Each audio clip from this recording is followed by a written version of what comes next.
नमस्कार, हमारे खास show snacks and ladders the game of Bihar politics में आपका स्वागत है और मैं हूं आपके साथ अंजनी कुमार सिंह। बिहार में सियासत की बिसात बिछ चुकी है। सियासतदान जमकर चुनाव प्रचार कर रहे हैं। बिहार की सियासत में आज का दिन बेहद ही हलचल भर था और इस दौरान प्रधानमंत्री नरेंद्र मोदी समेत कई दिग्गज आज राज्य के दौरे पर रहे और अपने अपने उम्मीदवारों के पक्ष में रैलियां की। प्रधानमंत्री नरेंद्र मोदी आज एक बार फिर 2 रैलियों को उन्होंने संबोधित किया। प्रधानमंत्री नरेंद्र मोदी ने आज मुजफ्फरपुर और छपरा में 2 बड़ी जनसभाएं की और इस दौरान महागठबंधन को पूरे निशाने पर लिया। और आज की रैली में प्रधानमंत्री मोदी फुल फॉर्म में थे, तो प्रधानमंत्री नरेंद्र मोदी को दिखाते हैं आज 2 रैलियां उन्होंने की। कहां पे की? मुजफ्फरपुर और छपरा। और यहां से चूंकि छपरा का इलाका है, ये लालू का गढ़ माना जाता है और यहां पर प्रधानमंत्री नरेंद्र मोदी ने जोरदार हमला किया। जंगल राज के बहाने लालू और राबड़ी के राज पर हमला किया और 5K का फार्मूला बताया कि किस तरीके से आज की रैली में पीएम मोदी कांग्रेस और आरजेडी का एक एक करके कई सारे वार किए और इन वार के जरिए चुनावी एजेंडा उन्होंने सेट किया। प्रधानमंत्री मोदी ने कौन कौन सा वार किया, चलिए अब आपको बताते हैं। लाइए कि किस तरीके से प्रधानमंत्री मोदी ने आज उन्होंने हमले किए। पहला जो वार था, जंगल राज लाने की जुगत में है गठबंधन। ये जो महागठबंधन है ये जंगल राज ले आएगा, ये पहला। और दूसरा, उन्होंने गोलू अपहरण कांड का भी जिक्र किया, उसको याद किया। तीसरा वार किया वोट के लिए छठी मैया का अपमान और इसको लेकर आज हमलावर रहे। चौथा वार था, उन्होंने तेजस्वी और राहुल गांधी पे वार करते हुए कहा कि 2 युवराजों ने झूठे वादों की दुकान खोल दी। तो प्रधानमंत्री मोदी ने इस तरीके से आज हमले किए। तो आज स्नैक्स एंड लैडर्स में इसी को हम डिकोड करेंगे और आपको बताएंगे किस तरीके से प्रधानमंत्री मोदी हमलावर रहे। दरअसल जैसे जैसे पहले चरण की तारीख नजदीक आ रही है, चुनाव का माहौल बनता जा रहा है। प्रधानमंत्री मोदी का मुजफ्फरपुर और छपरा का दौरा सियासी रूप से बेहद अहम माना जा रहा है। भीड़ खचाखच थी। मैदान में प्रधानमंत्री मोदी विपक्ष पर जोरदार निशाना साध रहे थे और जंगल राज के मुद्दे को एक बार फिर से बिहार की राजनीति के केंद्र में लाकर खड़ा कर दिया। अपने संबोधन में प्रधानमंत्री नरेंद्र मोदी ने कहा कि विकास और सुशासन की राह चुनी है, लेकिन विपक्ष फिर से अराजकता और पिछली गलतियों की याद दिला रहा है। और इस दौरान प्रधानमंत्री मोदी ने आरजेडी कांग्रेस को 5 शब्दों से घेरा। क्या है वो 5 शब्द, आज आपको विस्तार से बताते हैं। लाइए वो 5 शब्द जिसका जिक्र आज प्रधानमंत्री मोदी ने किया। कहा कि ये है जंगल राज, जिसमें क्या होता था, कट्टा चलता था, क्रूरता की जाती थी, यहां तेजाब से नहला दिया जाता था, कटुता होती थी जाति, यहां पे कटुता की जाती थी, कुशासन का राज था और करप्शन यानी भ्रष्टाचार उसकी पहचान बन गई थी। आज इन 5K के माध्यम से जंगल राज की याद दिलाई। क्या कुछ कहा प्रधानमंत्री मोदी ने, सुनाते हैं आपको। मैं 5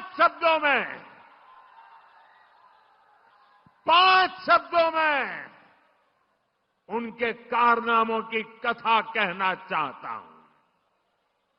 ये 5 शब्द कौन से हैं? कट्टा है कि नहीं है? कट्टा, क्रूरता है कि नहीं है? कटुता है कि नहीं है? कुशासन है कि नहीं है?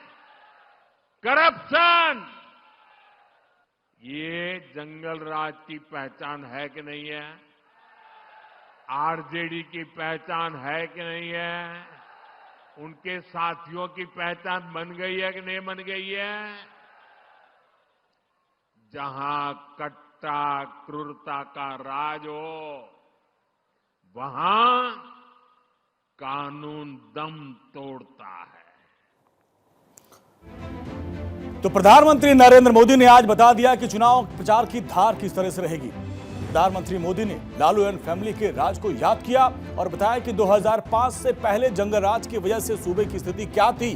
तब कानून व्यवस्था नाम की कोई चीज बिहार में थी ही नहीं। साथियों, जब सुशासन होता है तो सब खिलते हैं और जब जंगल राज होता है तो सबका दम घुटता है। आपकी किसी चिंता से उनका लेना देना नहीं है। आरजेडी कांग्रेस की नीयत क्या है, तो इनके ताजा प्रचार से ही पता चलता है। आप आरजेडी कांग्रेस के खतरनाक नारे सुन रहे होंगे। हम तो हाथ जोड़ करके आपकी सेवा करने वाले गीत लेके आते हैं। और ये कैसे गाने बजा रहे हैं? इनके गानों में छर्रा, कट्टा, दूनाली। तो प्रधानमंत्री नरेंद्र मोदी आज दोनों रैलियों में पूरी तरीके से एग्रेसिव थे। विपक्ष के शासनकाल को याद किया और आरजेडी के शासनकाल में अपहरण उद्योग का भी जिक्र किया और महागठबंधन को घेरा। पीएम मोदी ने गोलू अपहरण कांड की भी इस दौरान लोगों को याद दिलाई। इसी शहर में साल 2001 में स्कूल जाते हुए एक छोटे से बच्चों को, एक बालक को अपराधियों ने दिन दहाड़े किडनैप कर लिया था और बदले में ढेर सारे रुपये मांगे थे। और जब रुपये नहीं दे पाए तो इन आरजेडी के चट्टे बट्टों ने उस गोलू को, उस छोटे से बच्चे को उसके टुकड़े कर दिए। मेरे भाइयों बहनों, उसके टुकड़े कर दिए। बेरहमी से उसे मार दिया गया। साल 2001 का समय था जब आरजेडी की सत्ता थी। मुजफ्फरपुर में गोलू नाम के मासूम बच्चे को पहले अगवा किया गया और फिर बाद में उसकी हत्या कर दी गई। गोलू का शव मिलने के बाद पूरा शहर गुस्से में उबल पड़ा। लोगों ने मुख्य सड़क से लेकर शहर की गलियों तक को जाम कर दिया, हत्यारों की गिरफ्तारी की मांग की और पूरे शहर को बंद कर दिया। और बीते साल ही पुलिस ने इस मामले को फिर से खोला। गोलू अपहरण कांड का जिक्र करते प्रधानमंत्री मोदी ने 2005 वाला कार्ड खेला। 2005 में क्या कुछ हुआ था, अब आपको भी जानना चाहिए, उसको हम आपको बताते हैं कि 2005 में क्या हुआ था। अब देखिए किस तरीके से 2005 में अटल बिहारी वाजपेयी प्रचार के लिए भागलपुर गए थे और चुनाव प्रचार में अटल जी ने किसलय किशोर अपहरण कांड का मुद्दा उठाया था। उस वक्त भी अपहरण का मुद्दा तब अटल जी ने उठाया था। उन्होंने तत्कालीन राबड़ी सरकार को किसलय अपहरण के लिए सवाल पूछा था। डीपीएस के छात्र किसलय को ढूंढने की मांग अटल बिहारी वाजपेयी ने उस वक्त की थी और उसी तर्ज पर इस बार मोदी ने की। तब उन्होंने कहा था कि उन्होंने अपनी बाहें फैलाकर कहा कि मेरा किसलय कहां है और मुझे मेरा किसलय कोई लौटा दे। ये प्रधानमंत्री अटल जी ने उस वक्त बहुत भावुक अपील की थी। अटल बिहारी वाजपेयी की इस मांग का जबरदस्त असर हुआ था उस वक्त के चुनाव प्रचार में और तत्कालीन राबड़ी सरकार चुनाव हार गई और नीतीश कुमार की सत्ता आई और वो मुख्यमंत्री बने थे। आज नरेंद्र मोदी ने चुनावी प्रचार में एक बार फिर से गोलू अपहरण कांड को उठाया और अटल जी की याद को ताजा कर दिया। गोलू अपहरण कांड के जरिए तत्कालीन आरजेडी सरकार को घेरा कि 2001 में किस तरीके से गोलू का अपहरण हुआ था। आज फिर प्रधानमंत्री मोदी ने उस कांड को याद दिलाया लोगों को, किस तरीके से गोलू एक छोटा सा मासूम बच्चा, उसका कत्ल कर दिया गया था। तो आप देखिए 2001 में गोलू अपहरण हुआ था और पूरे शहर में बवाल मच गया था। प्रदर्शनकारियों ने पुलिस पर भी हमला किया था। नगर थाना, नाका थाना और पुलिस पिकेट को आग के हवाले कर दिया था और उस समय हालात इतने बिगड़ गए थे कि खाकी वर्दी पहनकर निकलना भी पुलिसकर्मियों के लिए खतरे से खाली नहीं था। स्थिति को नियंत्रण करने के लिए हेलीकॉप्टर से नए एसपी को भेजा गया। गोलू अपहरण कांड के जरिए प्रधानमंत्री मोदी ने आरजेडी के शासनकाल के बारे में जनता को फिर से याद दिलाया। पीएम मोदी ने जंगल राज के साथ साथ दूसरे कई और भी मुद्दों पर महागठबंधन को घेरा और आरजेडी को करप्ट पार्टी बताया। अब सोचिए, जिनका इतिहास जमीन कब्जाने का हो, वो क्या किसी उद्योग को जमीन देंगे क्या? जिन्होंने बिहार को लालटेन युग में रखा, वो बिजली दे पाएंगे क्या? जिन्होंने रेल को लूटा, वो बिहार में कनेक्टिविटी बढ़ाएंगे क्या? जिन्होंने भ्रष्टाचार और घोटाले के रिकॉर्ड तोड़ दिए, वो कानून का राज ला सकते हैं क्या?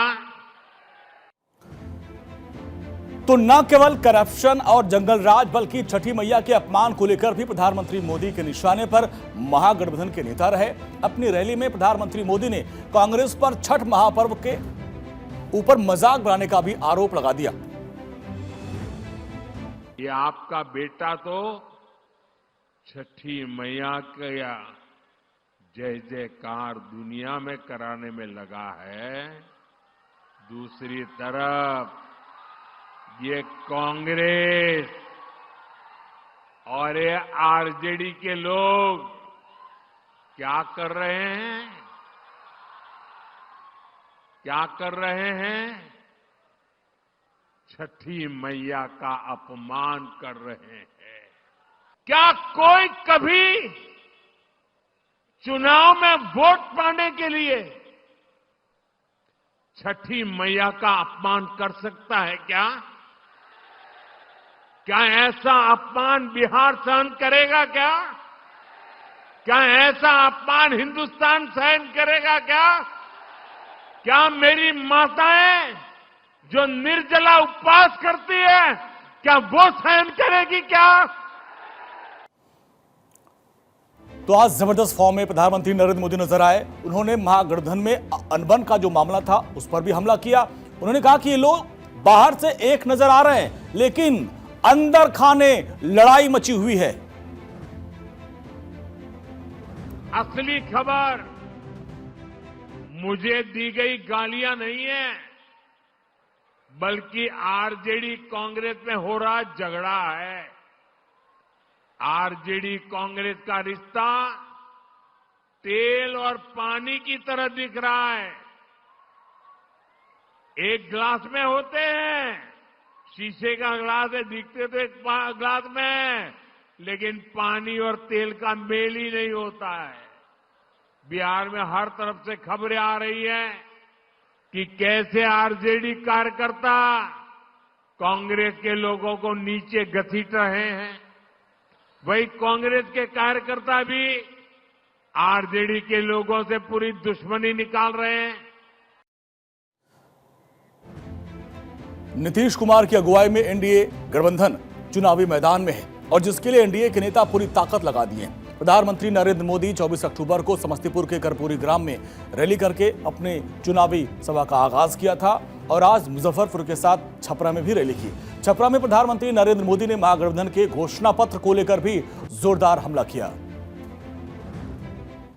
आपको ध्यान रखना है, जंगल राज वाले शिकारी, जंगल राज वाले शिकारी आपको लगातार भ्रमित कर रहे हैं, लालच दे रहे हैं। आरजेडी घोषणा, कांग्रेस ने अपना घोषणा पत्र,